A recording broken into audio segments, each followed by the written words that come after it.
ఈ విధంగా పేగుల కూర చేస్తే ఇష్టం లేని వారు కూడా మరి ఇష్టంతో తింటారు అనమాట. వీడియోని లైక్ చేయడానికి మాత్రం మర్చిపోకండి, అట్లనే సబ్స్క్రైబ్ కూడా చేసుకోండి, ఓకేనా. చేస్తే సో ఇక్కడ వచ్చేసి మా వారైతే క్లీన్ చేశారు. మా వారు క్లీన్ చేసేసిన తర్వాత నేను చేస్తాను, ఎందుకంటే నాకు అస్సలు నచ్చదు దాని స్మెల్. సో మంచిగా క్లీన్ చేసేసిన తర్వాత బాయిల్ కూడా చేశాను. అందులో ఉప్పు, పసుపు, నిమ్మకాయ వేసి అయితే కలిపి పెట్టాను కాసేపు.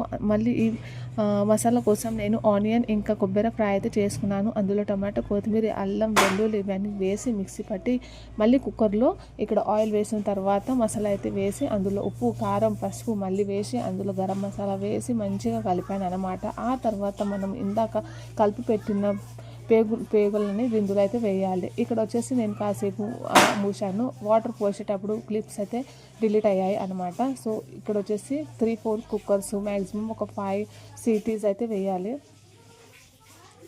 సో వేడిగా పేగుల పులుసు అయితే రెడీ. మా పాప